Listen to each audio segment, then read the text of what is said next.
नमस्कार। आज म difference between income statement and profit and loss statement लिएर आएको छु।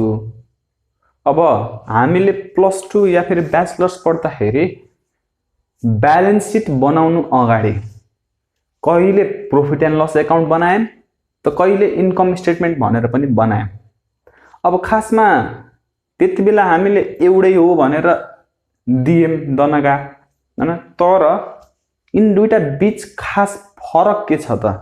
कहिले इन्कम स्टेटमेन्ट बनायौं 11 12 पढ्दाखेरि त कहिले यो ब्याचलर्सहरु पढ्दाखेरि कहिले income statement profit and loss account पनि बनाइयो। तर इन दुईटा एउटै हुन् त भन्दाखेरि होइनन्, फरक छन्। भने के फरक छन् त भन्ने विषयमा यो भिडियो आज लिएर आएको छु। अब इन्कम स्टेटमेन्ट हेर्ने हो भने नन ट्रेडिङ अर्गनाइजेसनहरुले गर्छन्, जसले गुड्सहरु न म्यानुफ्याक्चर गर्छन् न गुड्सहरुको व्यापार गर्छन्, प्रोडक्ट्सहरुको। भने प्रॉफिट एन्ड लस एकाउन्ट भनेको चाहिँ प्रोडक्ट्सहरुको म्यानुफ्याक्चरिङ गर्नेदेखि लिएर किनबेच गर्ने कम्पनीहरुले चाहिँ बनाउने गर्छन्, संस्थाहरुले गराउने गर्छन्। अब अर्को भाषामा बोल्ने हो भने बुझ्ने हो भने इन्कम स्टेटमेन्ट चाहिँ नन प्रॉफिट अर्गनाइजेसनले बनाउँछन् भने प्रॉफिट एन्ड लस चाहिँ प्रॉफिट अर्गनाइजेसनले बनाउँछन्। अब हेरौँ यिनीहरुको डिफरेन्स। सुरुमै हामीले यो के भयो, नन प्रॉफिट अर्गनाइजेसनले बनाउँछ इन्कम स्टेटमेन्ट भने प्रॉफिट एन्ड लस चाहिँ प्रॉफिट ओरिएन्टेड अर्गनाइजेसन्सले बनाउँछ, जसलाई प्रॉफिट कमाउन उद्देश्यले स्थापित भएको हो, इस्टाब्लिश भएको हो, त्यसले चाहिँ प्रॉफिट एन्ड लस एकाउन्ट कमाउँछ। भने जो चाहिँ नट फर प्रॉफिट भनेको हो त्यो चाहिँ इन्कम स्टेटमेन्ट बनाउँछ। अब नट फर प्रॉफिट भन्नाले अब एनजीओ आईएनजीओहरु भए तिनीहरुले चाहिँ इन्कम स्टेटमेन्ट बनाउँछन्। अब यिनीहरु चाहिँ नन ट्रेडिङ हुन्, नन ट्रेडिङ अर्गनाइजेसन हुन् भने यो चाहिँ ट्रेडिङ अर्गनाइजेसन हुन्, सामानको किनबेच प्रोडक्टको किनबेचहरु गर्ने गर्छन्। अब त्यस्तै यसमा चाहिँ ट्याक्स बेनिफिट हुन्छ। ट्याक्स बेनिफिट हुन्छ भने यसमा चाहिँ ट्याक्स बेनिफिट हुँदैन, ट्याक्स तिर्न पर्छ। अब यसको इन्कम आउने बाटो चाहिँ डोनेसन्सहरु हो, प्राय जसो डोनेसन अनि मेम्बर्सहरुबाट आउँछ हैन।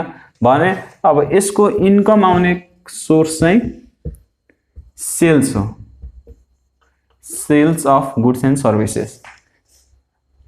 भने अब यसको एक्सपेन्सेस हुने ठाउँ के हो त भन्दाखेरि यही हो, च्यारिटी गर्ने, डोनेसनहरु गर्ने, यस्तै ठाउँमा यसको खर्च हुने हो, सीएसआरहरु गर्ने हैन। भने यसको एक्सपेन्सेस हुने खर्च ठाउँ चाहिँ अब रेन्ट तिर्ने हो कि र मटेरियल्सहरु पर्चेस गर्ने हो कि अरु एडमिनिस्ट्रेटिभ खर्चहरु गर्ने हो। ठीक छ। अब यसमा चाहिँ नाफा जुन प्रॉफिट हुन्छ नि, प्रॉफिट डिस्ट्रिब्युसन हुँदैन।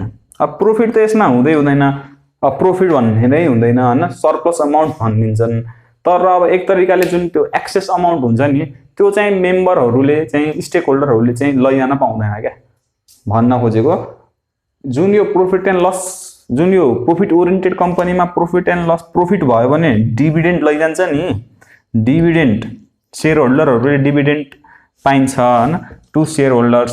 तर अब यसमा जुन यो एक्सेस अमाउन्ट हुन्छ नि त्यसलाई हामीले सरप्लस अमाउन्ट भनिदिन्छौं। अब यसमा त हामीले सिधै नेट प्रॉफिट भन्छौं, तर यसमा चाहिँ हामीले सरप्लस अमाउन्ट भन्छौं। त्यो सरप्लस अमाउन्टलाई चाहिँ शेयर होल्डर भन्ने नै हुँदैन, मेम्बर्सहरुले चाहिँ लैजान पाउँदैन। यसमा पाएन किनभने यो टोटली नट फर प्रॉफिट हो भने यसमा चाहिँ पायो। अब फेरि कुरा गर्दाखेरि चाहिँ यहाँ नन प्रॉफिट र नट फर प्रॉफिट भन्ने अर्गनाइजेसन हुन्छन्।